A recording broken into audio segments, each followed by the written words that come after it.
अस्सलामुअलैकुम, समा के साथ मैं हूं सबाशी और मैं हूं इरम ज़ईम। खबरनामे में खुश आमदीद। आगाज़ में आपको बताएंगे कि हुकूमत ने फ्लोर क्रॉसिंग से मुतालिक आर्टिकल 63A की तशरीह के लिए सदारती रेफरेंस सुप्रीम कोर्ट में दायर कर दिया। मुनर्रिफ अरकान के वोट अदालत के फैसले तक तहरीक अदम एतमाद की गिनती में शामिल न करने की इस्तदा की गई है। हुकूमत ने हॉर्स ट्रेडिंग के खात्मे के लिए मुनहरिफ अरकान की ताहयात नाअहली का भी मुतालबा कर दिया। सदारती रेफरेंस का मुसव्विदा समा ने हासिल कर लिया। मजीद तफसीलात जानिए इस्लामाबाद से जुल्करनैन इकबाल की इस रिपोर्ट में।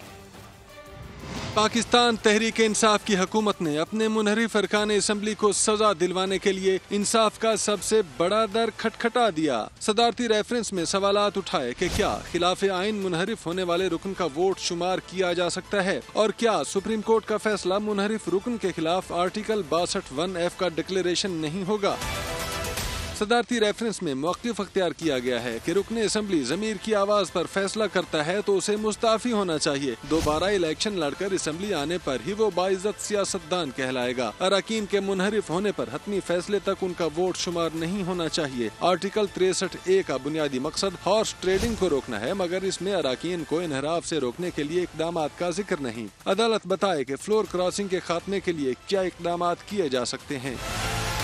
रेफरेंस में मजीद कहा गया है कि बाज़ अरकान ने मीडिया पर अपने मुनहरिफ होने का बरमला इजहार किया है। मुनहरिफ अरकान ज़ाती फ़ायदे के लिए रुकनियत के आर्जी खात्मे को तरजीह देंगे। 1 साल कबल सेनेट इंतखाबात में भी हॉर्स ट्रेडिंग सामने आई। शवाहिद के बावजूद उनके खिलाफ आज तक कुछ नहीं हो सका। फाउल प्ले रोकने के लिए अदालती तशरीह के सिवा कोई दूसरा फोरम मौजूद नहीं। हॉर्स ट्रेडिंग रोकने का मकसद मुनहरिफ अरकान के दागदार वोट शुमार न करने और ताहयात नाअहली से ही पूरा होगा।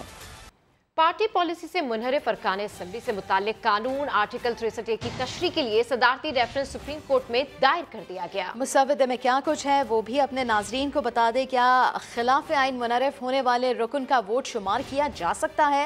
रुकन असम्बली ज़मीर की आवाज़ पर फैसला करे तो उसे मुस्ताफ़ी होना चाहिए। दोबारा इंतखाब लड़कर असम्बली आने पर मुनहरिफ रुकन बाइज़्ज़त सियासतदान कहलाएगा। एक पहलू जमहूरियत की शफाफियत के लिए मुनहरिफ अरकान की ताहयात नाअहली का है।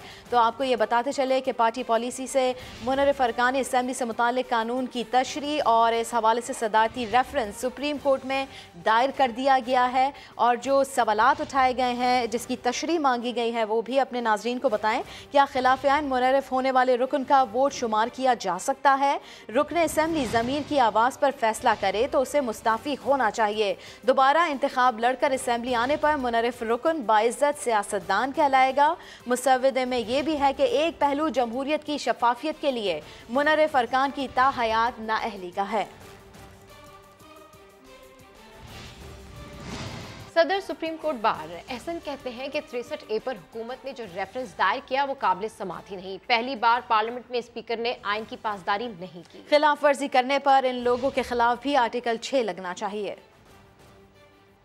ईमान में स्पीकर ने जो ये हो रहा है उसके मुताबिक आर्टिकल 95 की सबवर्शन और एब्रोगेशन होगी। और कल को जो गवर्नमेंट आएगी, मैं समझता हूँ कि अगर ये एब्रोगेशन और सबवर्शन है तो उन्हें सिर्फ जर्नैलों और जजों के ख़िलाफ़ नहीं, पार्लिमान के उन लोगों के ख़िलाफ़ भी उन्हें हाई ट्रीज़न का केस करना चाहिएगा।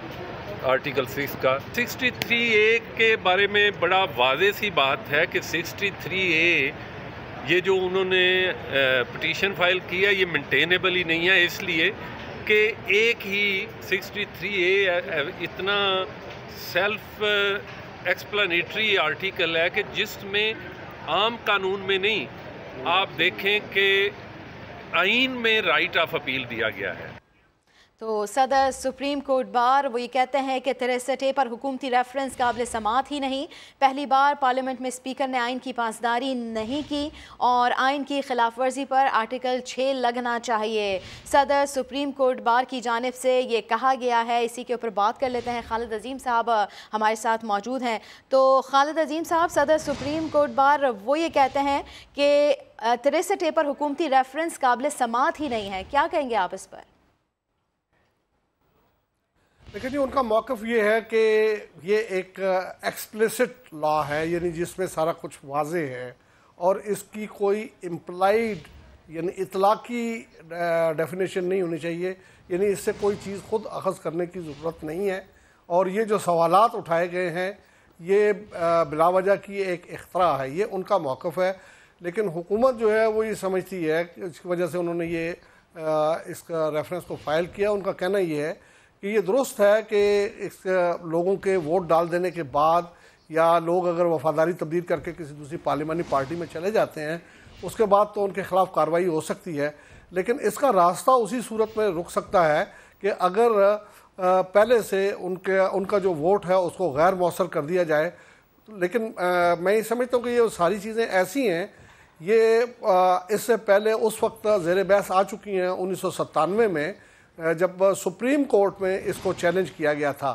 اس سے پہلے جو آئین کا آرٹیکل 63A ہے اس کا اطلاق ہر چیز پہ ہوتا تھا، یعنی اگر آپ نے اپنی پارٹی کے خلاف کسی آرڈنری لیجسلیشن میں بھی ووٹ دیا ہے تو اس کے اوپر بھی آپ کا اطلاق ہو جائے گا۔ آپ اپنی پارٹی کے خلاف وہاں پہ اظہار خیال کرتے ہیں تو اس پہ بھی ہو جاتا تھا۔ تو اس پہ یہ معاملہ سپریم کورٹ میں گیا، قاضی حسین احمد اور نامزدہ نصر اللہ خان کی پیٹیشنز تھیں جن کے اوپر سپریم کورٹ نے یہ کہا کہ لوگوں کا جو ضمیر ہے اس کے اوپر اس انداز میں پابندی نہیں لگائی جا سکتی، البتہ جس پارٹی کا وہ مینڈیٹ لے کے آتے ہیں اس کے حوالے سے بھی ان کی ذمہ داریاں ہیں، لہٰذا انہوں نے اس کو محدود کر دیا تھا۔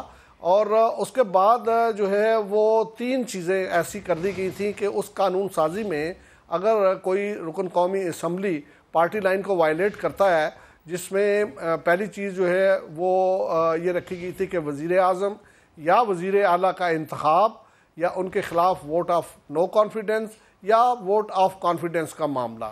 اس کے ساتھ ساتھ انہوں نے مالیاتی بل، منی بل جس کو ہم کہتے ہیں یا جس کو بجٹ کہا جا سکتا ہے، اس کے حوالے سے بھی یہی قدغن لگائی تھی، کیونکہ منی بل کا اصول یہ ہے کہ اگر منی بل میں آپ کے جو مطالبات زر ہیں اس میں کوئی ایک مطالبہ زر جو ہے وہ اگر مسترد ہو جاتا ہے یا پھر اس میں پیش کی گئی کٹوتی کی تحریک منظور ہو جاتی ہے تو اس کو حکومت کے اوپر عدم اعتماد سمجھا جائے گا اور اس سے حکومت گر جاتی ہے۔ تو یہ کنڈیشن دوسری رکھی گئی تھی۔ تیسری جو کنڈیشن رکھی گئی تھی وہ یہ ہے کہ آئینی ترامیم جو ہیں ان میں کوئی بھی رکن جو ہے وہ اپنی پارٹی لائن کے مطابق ووٹ دینے کا پابند ہوگا، وہ اس میں ایبسٹین بھی نہیں کر سکتا۔ اور اب ایبسٹین کی بھی ایک ڈیفینیشن آ گئی، یعنی وہ جو ووٹ سے گریز ہے اس کی بھی ڈیفینیشن آ چکی ہے عائشہ گل علیہ کیس میں۔ اس میں یہ کہ آپ ایوان میں موجود ہوں اور وہ آپ ووٹ نہ دیں پارٹی لائن کے مطابق تو آپ 63A کے زد میں آتے ہیں۔ اب حکومت کا جو ریفرنس ہے وہ یہ ہے، جی خالد عظیم صاحب، جی حکومت کا موقف یہ ہے کہ جناب آپ یہ کام ہو جائیں تو اس کے بعد اتنا موقع ان کو نہیں ملنا چاہیے۔ اگر وہ کہیں پہ اس بات کا اظہار کر دیتے ہیں تو اس اظہار کو ہی ان کا انحراف سمجھنا چاہیے پارٹی لائن سے۔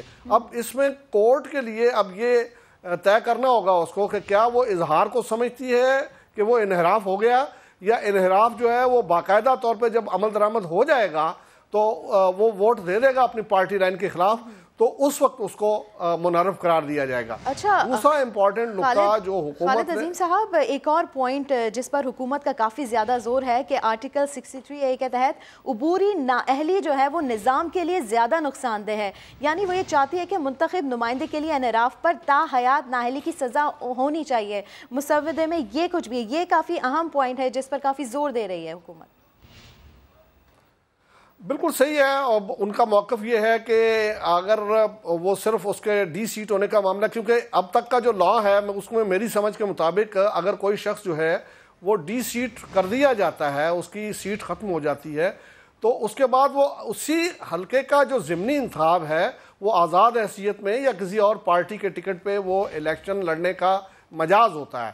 تو اس نقطہ نظر پہ حکومت یہ چاہ رہی ہے کہ ایسا شخص جو ہے، اس کا مطلب ہے کہ اس کو تو یہ کھلی چھوٹ مل جائے گی کہ وہ جب چاہے وہ اپنی پارٹی لائن کی خلاف ورزی کر لے اور بعد میں جو ہے وہ دوبارہ الیکشن لڑ کے وہ آ سکتا ہے۔ وہ اس کو ایٹ پار کرنا چاہتے ہیں، مساوی کرنا چاہتے ہیں آئین کے آرٹیکل 62(1)(f) میں، جس میں یہ کہا گیا ہے کہ کوئی ایسا شخص جو کہ امین یا صادق نہ ہو، جو سگیشیس نہ ہو، جو آنیسٹ نہ ہو، وہ قومی اسمبلی کا یا صوبائی اسمبلی کا یا سینٹ کا ممبر منتخب ہونے کا اہل نہیں ہے۔ تو ان کا اس میں सुप्रीम कोर्ट की एक जो हालिया एक फैसला आया है उसके तहत उसकी नाअहली जो है वो उसको ताहयात करार दिया गया है। और इसकी वजह से ये कहा जा सकता है कि जो दो बड़ी शख्सियात जिसमें एक नवाज शरीफ है दूसरे जहांगीर तरीन है वो ताहयात नाअहल है। तो हुकूमत ये इस रेफरेंस के ज़रिए सुप्रीम कोर्ट का इस पे राय चाहती है कि क्या ये बददियानती नहीं है कि आप एक पार्टी से मुंतखब होके आते हैं और उसके बाद जो है वो आप बदअहदी करते हैं और आप मुनर्रफ हो जाते हैं। जब आप बदअहदी करते हैं इसी पर ये सदारती रेफरेंस दायर किया गया है, तशरीह मांगी गई है, यानी कहा जाए तो वोट तो एक अमानत होती है और उसी के खिलाफ इस्तेमाल किया जाए जिसकी वजह से आप असेंबली में आए हैं, तो तशरीह मांगी गई है हुकूमत की जानिब से। बहुत शुक्रिया आपका। आईजी इस्लामाबाद ने सिंध हाउस पर पीटीआई कारकुनान के हमले की रिपोर्ट सुप्रीम कोर्ट में जमा करा दी। बताया पुलिस की जायद नफरी के बावजूद सिंध हाउस का गेट टूटना बाइसे शर्मिंदगी है। 10 एहलकारों के खिलाफ गफलत पर कार्रवाई की जा रही है, तो ये अहम खबर हम आपको दे रहे हैं। आईजी इस्लामाबाद ने सिंध हाउस पर पीटीआई कारकुनान के हमले की रिपोर्ट सुप्रीम कोर्ट में जमा करा दी है।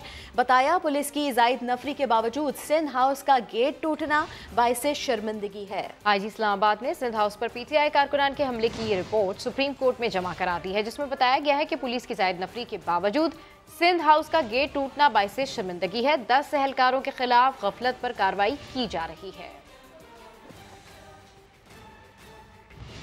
वज़ीर-ए-आज़म इमरान खान ने मुनर्रिफ अरकान के लिए आम माफ़ी का ऐलान कर दिया। पैगाम दिया कि वापस आ जाओ, माफ़ कर दूंगा।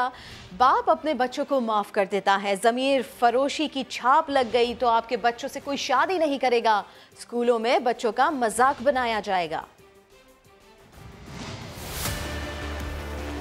मेरे जो MNAs गलती कर बैठे हैं, आज मैं आपको पैगाम दे रहा हूँ कि मैं आपको माफ़ कर दूंगा, वापस आ जाए, माफ़ कर दूंगा, वापस आ जाए। बाप की तरह हूँ, बाप अपने बच्चों की गलतियां माफ कर देता है। मैं आपकी भलाई के लिए अब बातें कर रहा हूँ। वो दिन चले गए छांगा मांगा के, लोगों में शऊर आ चुका है। बच्चे बच्चे को आपके नाम पता चल गए हैं, सबको पता चल गया है कि आपने पार्टी को छोड़ा तो सिर्फ और सिर्फ आप पैसे लेके छोड़ेंगे। लोग आपकी बात नहीं मानेंगे। आप मुझे ये बताएं, हाथ खड़ा करके, अगर हमारा कोई भी आदमी इनके लिए वोट डालेगा, इनसे पैसे लेके अपना ज़मीर बेच के वोट डालेगा, अगर आप समझते तो हाथ खड़ा कर दें। जरा कैमरा दिखाना, सारा पाकिस्तान यही समझेगा।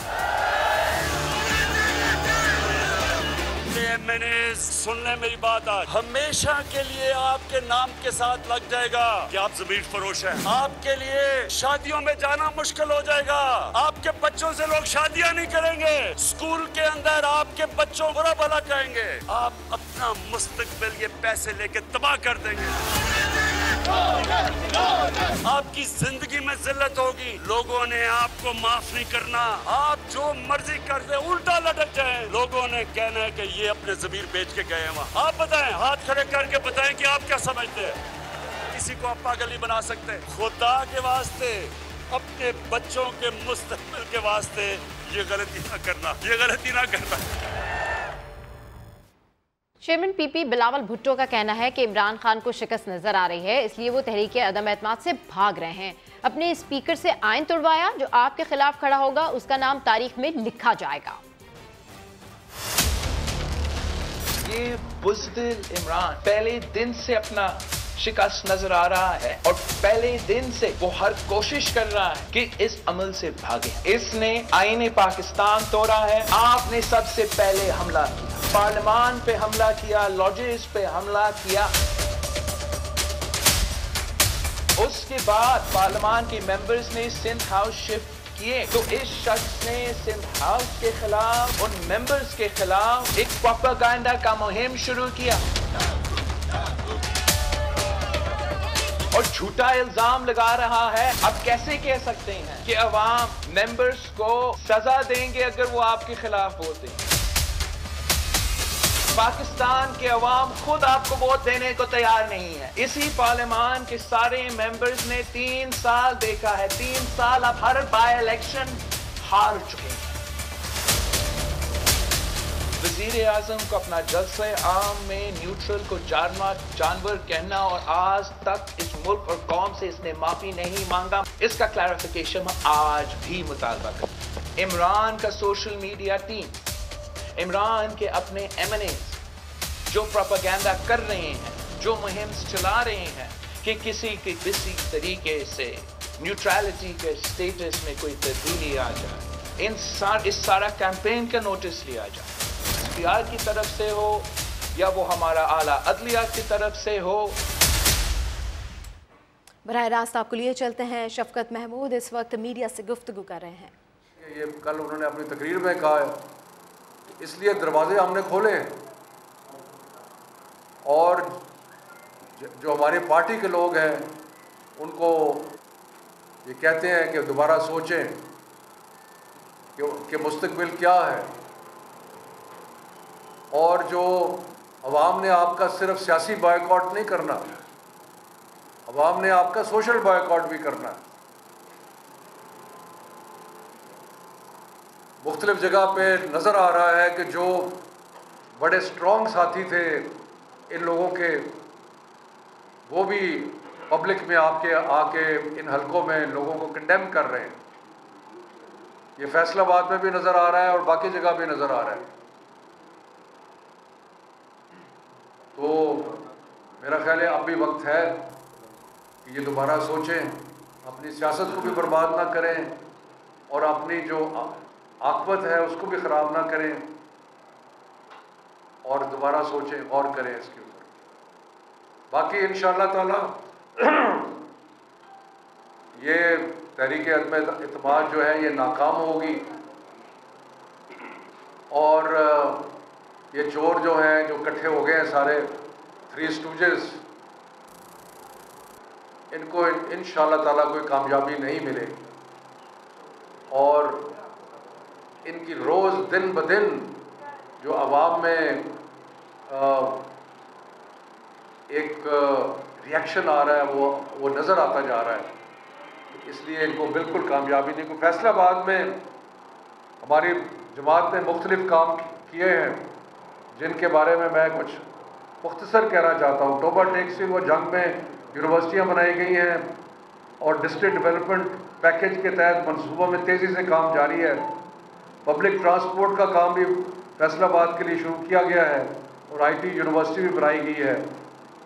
डिस्ट्रिक्ट हेडकोार्टर अस्पताल फैसलाबाद में जदीद ICU यूनिट का इफ्तिताह किया। यानी कि देखें, बड़ी लंबी तफसील है, बेशुमार काम फैसलाबाद में और सारे पंजाब के सारे अजला में जो डिस्ट्रिक्ट डेवलपमेंट पैकेज हैं उनकी वजह से, और ख़ास तौर पे जो सेहत कार्ड है उसका एक इम्पैक्ट हो रहा है लोगों की ज़िंदगियों में। डेवलपमेंट जितनी हुई है पंजाब में पिछले 3.5 साल में, इसकी कोई नज़ीर नहीं मिलती। हर हलके में और हर डिस्ट्रिक्ट में डेवलपमेंट हुई है और ये डेवलपमेंट का काम जारी रहेगा। ये तहकीक इनकी नाकाम होगी और इंशाअल्लाह ताला इनको मुँह की खानी पड़ेगी। और जो एक प्राइम मिनिस्टर इमरान खान की क़यादत में मुल्क को तब्दील करने का सफ़र शुरू किया है, कल प्राइम मिनिस्टर साहब ने बताया कि ना सिर्फ के इंडस्ट्री में, एक्सपोर्ट्स में बेपनाह इजाफा हो रहा है, बल्कि सारी जो हमारे जो ज़रूरी अजनास हैं, जो मेन क्रॉप्स हैं, उनमें भी रिकॉर्ड इजाफा हुआ है। तो मुल्क तरक्की की राह पे गामज़न है। ये लोग परेशान हैं। ये परेशान इसलिए हैं कि इनके ऊपर घेरा तंग हो रहा है। इनको नज़र आ रहा है कि ये जो इन्होंने शहबाज शरीफ ने जो मकसूद चपरासी के अकाउंट में अरबों रुपए डाले हैं वो अब एक्सपोज हैं और अदालत। वफाकी वज़ीर तालीम शफकत महमूद प्रेस कॉन्फ्रेंस कर रहे हैं। धमकियां, मुतालबे सब बेकार। स्पीकर ने कौमी असम्बली का इजलास 25 मार्च को बुला लिया। उस्मान खान रिपोर्ट करेंगे। हम देखते हैं कि आपका OIC कॉन्फ्रेंस कैसे होगा। अगर स्पीकर ने हाउस का जो बिजनेस है उसको ना चलाया तो फिर हम मजबूर होंगे असेंबली हॉल के अंदर धरना देने के ऊपर। अपोजिशन ने धमकी दी तो स्पीकर ने इस पर अमल का रास्ता ही बंद कर दिया। कौमी असम्बली का इजलास 21 मार्च को बुलाया ही नहीं तो हिज़्ब इख्तिलाफ वाले धरना देकर OIC इजलास में रुकावट डालेंगे कैसे। ऐवान का 41वां इजलास जुमा 25 मार्च की सुबह 11 बजे तलब किया गया है। स्पीकर असद कैसर ने अपने हुक्मनामे में इजलास ताखीर से बुलाने के जवाब भी पेश कर दिए। कहा 22 और 23 मार्च को कौमी असम्बली के ऐवान में OIC वज़राए खारजा इजलास बुलाने की करारदाद खुद कौमी असम्बली ने मंजूर की थी। इसी सिलसिले में ऐवान की तज़ीन व आराइश हुई। इजलास बुलाने के लिए सेनेट सेक्रेटेरिएट से ऐवान मांगा गया तो बताया गया कि वहाँ भी रेनोवेशन हो रही है। इस्लामाबाद इंतजामिया और CDA से कहा कौमी असम्बली का इजलास बुलाने के लिए पार्लिमान से बाहर कोई मुनासिब जगह दी जाए, तो दोनों ने ही तहरीरी तौर पर माजरत कर ली।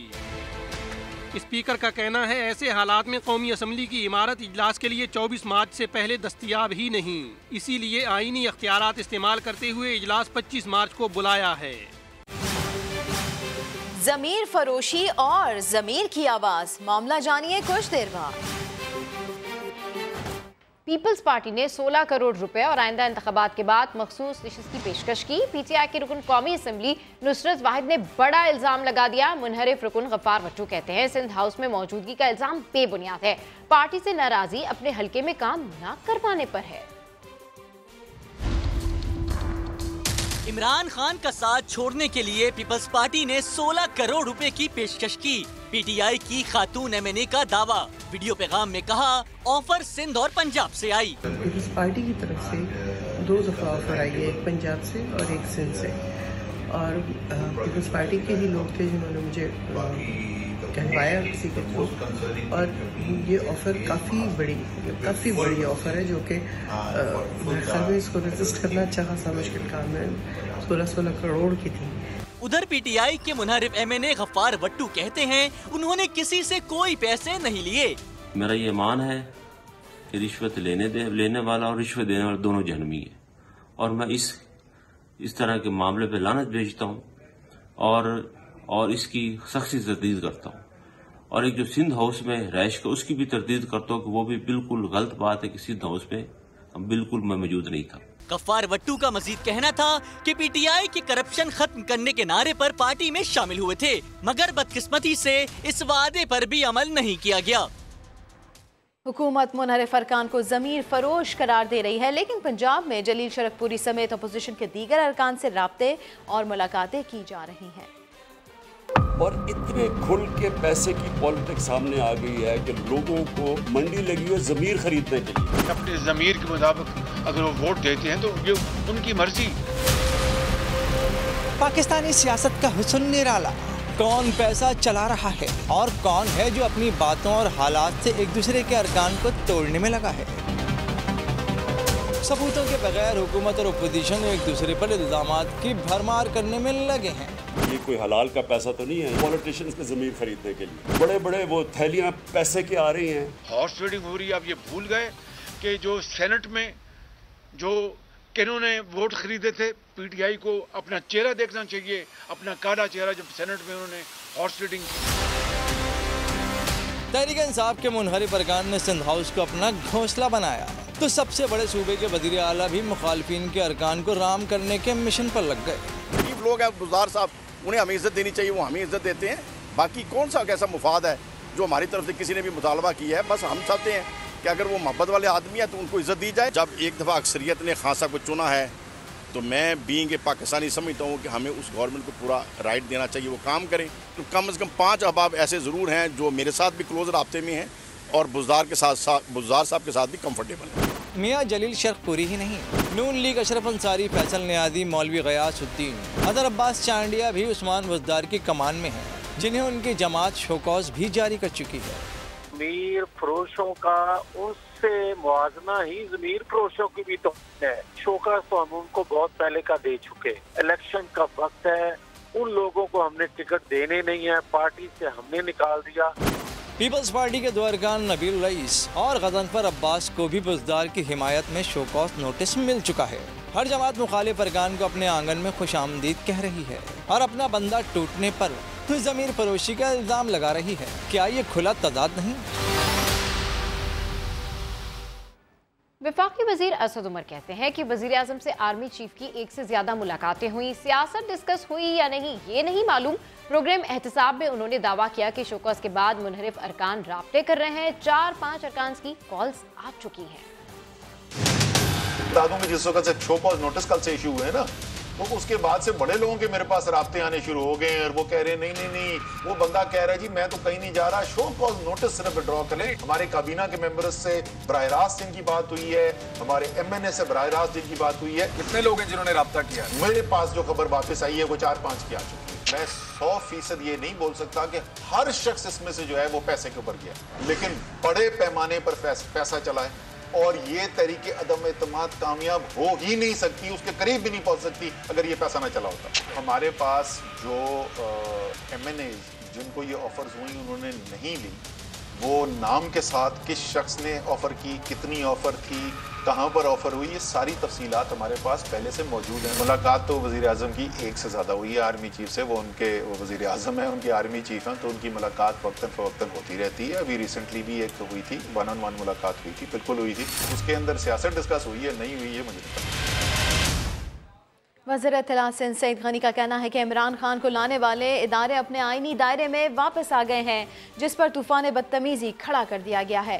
کراچی میں نیوز کانفرنس میں کہا اسٹیبلشمنٹ کے سیاست سے نکلنے پر عمران خان تنقید کر رہے ہیں, اب یہ دادا گیری نہیں چلے گی. ہمارے ادارے جن سے ہمیں گلا تھا کہ وہ اس کے پیچھے کھڑے ہیں, جو اس کو جتوا کر لائے تھے, جنہوں نے اس کی حکومت کو چلانے میں مدد کی تھی, جو اس کو سپورٹ دیتے تھے, غلط طریقے سے سپورٹ کرتے تھے, آج اگر وہ اپنے آئینی دائرے کے اندر واپس آئے ہیں تو انہوں نے, ان کے حامیوں نے جو طوفان بدتمیزی مچایا ہوا ہے وہ آپ سے ڈھکا چھپا نہیں ہے. ہم تو اگر مطالبہ کرتے تھے کہ اسٹیبلشمنٹ سیاست سے نکل جائے تو اب پہ یہ الزام لگاتے تھے. آج اگر وہ سیاست میں نہیں ہے تو یہ ان کے اوپر تنقید کر رہے ہیں, ان کی تذلیل کر رہے ہیں. یہ دادا گیری نہیں چلے گی. عمران خان انشاءاللہ تعالی اسی مہینے کے اندر اندر سابق وزیر اعظم ہو جائے گا. رخ کریں گے اسلام آباد کا, جہاں پر رانا ثنا اس وقت میڈیا سے گفتگو کر رہے ہیں. 178 ووٹ لیے تھے اس نے, جو ہے وہ اعتماد کا جب ووٹ لیا تھا, جب 13 لوگ جو ہے وہ ان سے جو ہے وہ ان کے اوپر انہوں نے عدم اعتماد کر دیا ہے. وزیر اعظم کو استعفیٰ دینا چاہیے. وزیر اعظم کو استعفیٰ دے کے پھر یہاں پہ آ کے جو ہے وہ کلیریفیکیشن جو ہے وہ لینی چاہیے. آئین کی جو متعلقہ آرٹیکلز ہیں وہ بالکل کلیئر ہیں, کسی جگہ پہ کوئی ابہام نہیں ہے. ایم این اے کو ووٹ کے حق کے استعمال سے نہیں روکا جا سکتا, اس کے کوئی بھی کنسیکوینسز ہوں. اگر کنسیکوینسز ہیں تو وہ اس وقت ہوں گے جب وہ اپنے ووٹ کا حق جو ہے وہ استعمال کرے گا. اگر آپ اس بات کو ہی روک دیں تو پھر تو میں سمجھتا ہوں کہ پھر تو جو ہے وہ ایم این اے کا یہاں اسمبلی میں آنے کا یا وہاں پہ ایز ممبر ایکٹ کرنے کا جو ہے وہ تو پھر سلسلہ ہی ختم ہو جاتا ہے. تو اس لیے آئین میں بالکل کوئی ابہام نہیں ہے. یہ صرف اس پروسیس کو لنگر آن کرنے کے لیے جو ہے یہ حرکت کر رہے ہیں. اسپیکر کے خلاف کیا کارروائی کرنے جا رہے ہیں؟ اسپیکر کے خلاف جی نواز شریف کے پاکستان آنے کی اطلاعات ہیں, کی کیا تیاریاں ہوں گی؟ ان کے سوال کے ساتھ نواز شریف کے پاکستان میں آنے. آپ کو بتائیں کہ رانا ثنا اس وقت میڈیا سے گفتگو کر رہے ہیں, جس میں ایک دفعہ پھر انہوں نے حکومت کو تنقید کا نشانہ بنایا. ان کا کہنا ہے کہ پرائم منسٹر کو مستعفی ہو جانا چاہیے. پی ٹی آئی کے 13 لوگوں نے عدم اعتماد کر دیا. براہ راست آپ کو لیے چلتے ہیں. وزیر اعظم عمران خان تقریب سے خطاب کر رہے ہیں. چیئرمین ڈاکٹر عابد ملک, خواتین و حضرات, میں آج اس لیے خوش ہوں کہ میں نے جب ایمرجنسی دیکھی, جب ہماری گورنمنٹ آئی پہلی دفعہ, تو میں ایمرجنسی کا ایک دن رات کو چکر لگایا پمس کی, تو جس حالات میں لوگوں کو میں نے دیکھا تبھی فیصلہ کیا کہ ہمیں یہاں اتنے بڑے ہاسپٹل جو ارد گرد سے سارے لوگ پمز آتے ہیں, کہ جو سب سے تکلیف میں لوگ آتے ہیں وہ ایمرجنسی میں آتے ہیں. اور اگر ادھر یہ نہیں بات کہ وہ ریفلیکٹ کرتا ہے ہاسپٹل کی کوالٹی, وہ انسانیت کا تقاضا ہے کہ جب ایک مریض سب سے زیادہ تکلیف میں ہو اس کے لیے سب سے بہتر علاج ہو. تو یہاں الٹا ہے کہ پمس کے اندر تو کئی بڑی اچھی ڈپارٹمنٹس ہیں, خاص طور پہ ڈینٹسٹری کی میں تعریف کروں گا, لیکن ایمرجنسی کے حالات بہت برے تھے. جب میں نے دیکھا تو آج ہم نے پوری وہ ایک پروسیس سے گزرے ہیں. باہر سے آرکیٹیکٹ جو اسپیشلائزڈ ہاسپٹلز بنانے کے آرکیٹیکٹ ہیں, گرام ریپ, جنہوں نے شوکت خانم کا بھی ڈیزائن کیا اور شوکت خانم دونوں ہاسپٹلز کا ڈیزائن کیا, اور आज अगर शौकत खानम को दोनों हॉस्पिटल्स को जॉइंट कमीशन इंटरनेशनल की सर्टिफिकेशन मिली है तो उसकी एक ये भी वजह है कि वो एक बिल्डिंग बनी हुई है, एक स्पेशलाइज्ड हॉस्पिटल के डिज़ाइनर ने, आर्किटेक्ट ने बिल्डिंग बनाई है। तो हम ये भी चाहते थे कि यहाँ भी ये जो इमरजेंसी बने वो एक स्पेशलाइज्ड हो, यानी वो ख़ास तौर पे केटर करे जो कि इमरजेंसी के मरीज़ आते हैं। तो उसके लिए फिर ग्रैम रैप जो कि अमेरिकन आर्किटेक्ट है, जो स्पेशलिस्ट है, और मैं ख़ास तौर पे अपने ओवरसीज़ पाकिस्तानीज़ का शुक्रिया अदा करना चाहता हूँ क्योंकि उन्होंने स्पॉन्सर किया, जितना भी ख़र्चा था ये इमरजेंसी के डिज़ाइन पे हमारे ओवरसीज़ पाकिस्तानीज़ ने वो ख़र्चा दिया। ये चीज़ साबित भी करती है कि यहाँ कितनी हमारी कौम कितने खुले दिल की है, जनरस लोग हैं। इनको मेरे ख़्याल में कोई दुनिया में इतनी कौम अल्लाह के नाम पे पैसा नहीं देती जितनी पाकिस्तानी कौम देती है। तो उन्होंने स्पॉन्सर किया और अब आज हमने ग्राउंड ब्रेकिंग की है और ये पाकिस्तान में सारे पाकिस्तान में अब एक जो सबसे क्वालिटी की इमरजेंसी बनेगी वो ये, इसकी आज हमने आज ओपनिंग की है, इसकी ग्राउंड ब्रेकिंग की है। और मैं इसलिए भी ये जो आपने जना हॉस्पिटल की भी आज हमने स्टोन लेइंग की। जना हॉस्पिटल जो 300 बेड का हॉस्पिटल है और ये डॉक्टर फैसल ने सही कहा कि 1985 के बाद ये पहली दफ़ा इस्लामाबाद में एक नया हॉस्पिटल बन रहा है। ये हम सबको समझना चाहिए कि इस्लामाबाद पाकिस्तान में सबसे तेज़ी से बढ़ता हुआ शहर है। आप सबको हैरत होगी कि 2010 और अब 10 सालों के अंदर इस्लामाबाद की आबादी दुगनी हो गई है। सो इतनी तेज़ी से ये शहर बढ़ा है। तो 85 के बाद अगर हॉस्पिटल नहीं बना तो इसलिए इतना ज़्यादा हॉस्पिटल्स के ऊपर रश पड़ता है, डॉक्टर्स पे प्रेशर पड़ता है, उसकी स्टैंडर्ड्स और क्वालिटी मेंटेन करना मुश्किल हो जाता है। तो इसलिए ये एक बिल्कुल स्टेट ऑफ द आर्ट और ये भी एक स्पेशलाइज्ड हॉस्पिटल बन रहा है जिसकी आर्किटेक्चरल ड्राइंग्स अमेरिका से बन के आ रही है और इंशाल्लाह हमें उम्मीद है कि हमारे भी आर्किटेक्ट्स इसको फॉलो करके यहाँ भी उनकी ट्रेनिंग होगी, वो भी स्पेशलाइज्ड हॉस्पिटल की ड्राइंग्स बना सकते हैं। तो ये मैंने 2 आज इनकी ओपनिंग की है और मैंने ये तीसरी जो बात कहनी थी वो हेल्थ कार्ड की है। मेरा ये ईमान है कि इन 3.5 साल में किसी पाकिस्तान की हुकूमत ने इतना ज़्यादा काम आवाम के लिए किया ही नहीं है। हेल्थ कार्ड जो है, health insurance, universal health insurance, सवाए सिंध के क्योंकि प्रोविंशियल गवर्नमेंट्स पैसा देती हैं हेल्थ कार्ड की इंश्योरेंस कंपनी को प्रीमियम देने का। तो ये आपको पता होना चाहिए कि ये यूनिवर्सल हेल्थ कवरेज एडवांस्ड मुल्कों के भी नहीं अंदर ऐसी मिलती, प्रीमियम देना पड़ता है आपको। यहाँ हम अपनी आबादी के लिए मुफ्त हेल्थ इंश्योरेंस दे रहे हैं और ये कितना बड़ा ख्वाब था। तो शुरू में सारों ने कहा कि ये हो ही नहीं सकता। पहले हमने खैबर पख्तूनख्वा से शुरू किया छोटे पैमाने पे, फिर हमने आखिर में फ़ैसला किया कि हम जितने भी हमारे सूबे हैं हमारे नीचे सबको, हर ख़ानदान को हम हेल्थ कार्ड देंगे। मैं समझता हूँ कि ये हमारी जो ख्वाब है पाकिस्तान की, जो इसकी विज़न थी फलाई रियासत, इस्लामी फलाई रियासत, ये सबसे बड़ा हमने कदम उठाया है उस रास्ते के ऊपर चढ़ने का कि एक इंसानियत का निज़ाम हो। एक गरीब ख़ानदान जिसके घर में बीमारी हो और पैसा ना हो बच्चों का इलाज करवाने के लिए, माँ बाप का इलाज करवाने के लिए।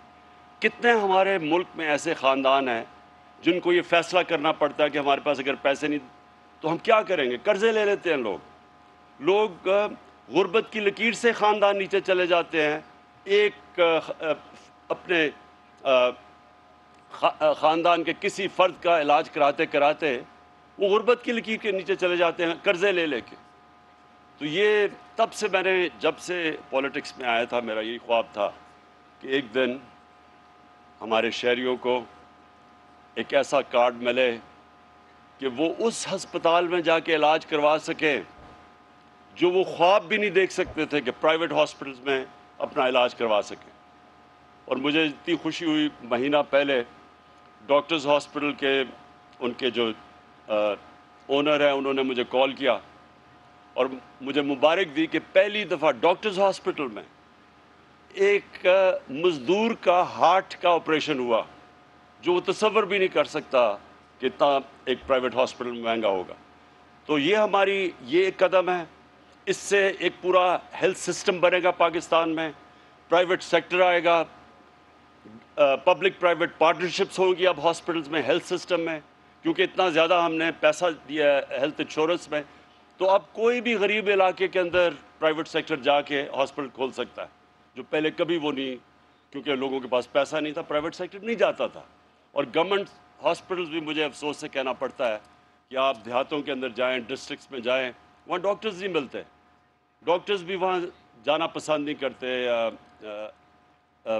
دور دراز علاقوں میں. مجھے میاں والی میں کیونکہ میرا حلقہ تھا، میں وہاں کیمپیننگ کرتا تھا، بہت برے حالات ہوتے تھے ہاسپٹلز کے، کیونکہ ڈاکٹرز عموماً جاتے نہیں تھے وہاں، نرسز نہیں ملتی تھی وہاں. تو اب پرائیویٹ سیکٹر کو انسینٹیو مل گیا ہیلتھ کارڈ کی وجہ سے کہ وہ بھی اب دور دراز علاقوں میں جا سکتے ہیں.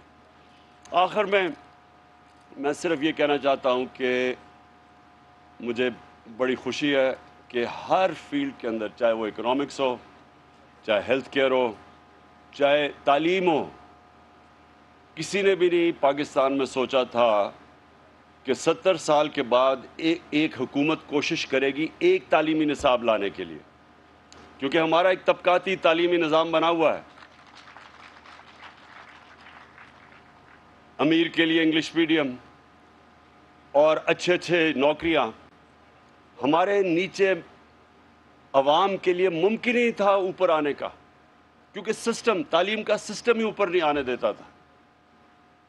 اور یہ پھر انگلش کی جو زبان ہے، یہ بجائے تعلیم سیکھنے کے لیے یہ کلاس ڈسٹنکشن بن گئی کہ انگریزی جو بولتا ہے وہ اوپر والی کلاس کا ہے، وہ بیچارے نیچے والی کلاس کے. اتنا بڑا یہ غلامی کا ہمارے اوپر بوجھ پڑا ہوا ہے کہ ہم کئی دفعہ میں دیکھتا ہوں کہ لوگ صرف یہ ثابت کرنے کے لیے پڑھے لکھے ہیں، وہ پہلے انگریزی میں 4-5 جملے کہتے ہیں، پھر اردو میں آتے ہیں. یہ جو ہم نے اپنے اوپر احساس کمتری کا نظام بنایا ہوا ہے، یہ صرف اور صرف ایک کلونیل ایجوکیشن سسٹم کی وجہ سے، جو ہم نے چینج نہیں کیا. تو آج مجھے بڑا فخر، ہم نے شروعات کر دی ہے بڑی مشکلوں سے.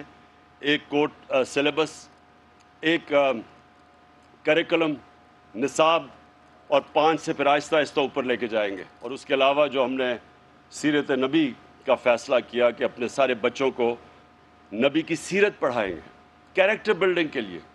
یہ بڑا ضروری ہے. بڑی قوم بن ہی نہیں سکتی جب تک اس کا کیریکٹر بڑا نہ ہو. ہم جب مدینہ کی ریاست کی بات کرتے ہیں، مدینہ کی ریاست کی سب سے بڑی کوالٹی کیا تھی؟ نبی صلی اللہ علیہ وسلم نے لوگوں کے کیریکٹر بدل دیے. وہ فکری انقلاب تھا.